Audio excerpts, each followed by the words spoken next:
ఇప్పుడే జీ5 app download చేయండి. చూడండి మీ ఫేవరెట్ టీవీ షోస్ ఎప్పుడైనా ఎక్కడైనా. పెదనాన్నకి తెలిస్తే ఎంత సీరియస్ అవుతారు, మనల్ని ఏమంటారు?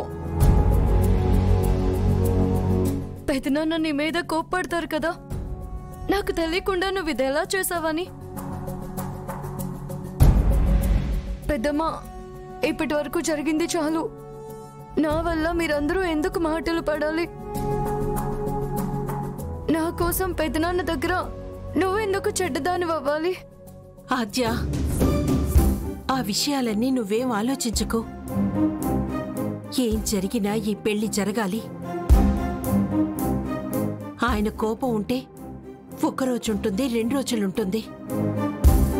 కానీ ఈ పెళ్లి జరగదు అంటే సీను నువ్వు జీవితాంతం బాధపడాలి కదమ్మా. ఈ పెళ్లి ప్రశాంతంగా జరిగిపోతే ఆయనకు మేమెలాగో సర్ది చెప్పుకుంటాం. ఏమని చెప్తావు పెద్దమ్మ? ఇలా మోసం చేసి పెళ్లి చేశానంటే ఎవరైనా ఊరుకుంటారా? ఏది మోసం? ఇది మోసం అయితే అదే చేసిందేంటి? బావకి అబద్ధాలు చెప్పి నిన్ను బావ దృష్టిలో చెడ్డదాన్ని చేసి చారుకి బావకి పెళ్లి చేయాలని చూడడం మోసం కదా? అత్తయ్య చేసిన పనులకి మనం చేసింది మోసం కాదు. ముళ్ళుని ముళ్ళుతోనే తీయాలి. అయినా ఇవన్నీ నువ్వేం ఆలోచించకు. ఈ పెళ్లి జరిగిపోతే తర్వాత పరిస్థితులన్నీ అవే సర్దుకుంటాయి. చూడమ్మా అచ్చా, అవతల ముహూర్తానికి టైం అవుతుంది. మనం ఇలాగే మాట్లాడితే బయట వాళ్ళకి అనుమానం వస్తుంది. నా మాట వినమ్మా.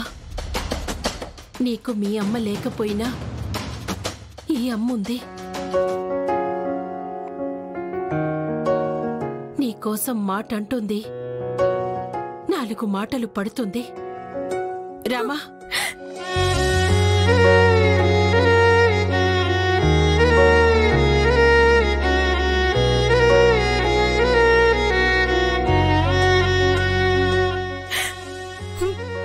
పెద్దమ్మ,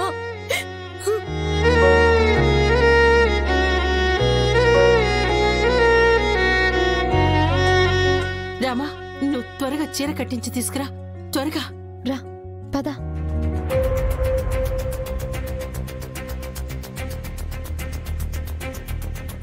అయిందా వదినా? రామా సాయం చేస్తుందిలే. మరి చారు నిన్నెందుకు రమ్మంది? అదా, అది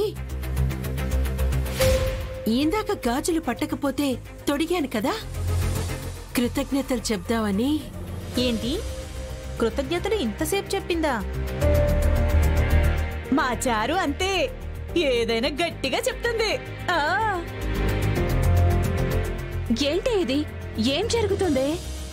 చెప్పానుగా పెళ్ళని. చారుతో కదా పెళ్లి, మరి ముసుగులు ఆద్యని పెట్టారు. అందరి దృష్టిలో పెళ్లి జరిగేది చారుకి, కానీ పెళ్లి జరిగేది ఆద్యతో. జీ5 యాప్ డౌన్లోడ్ చేసి అన్ని ఎపిసోడ్స్ పూర్తి ఉచితంగా చూడండి.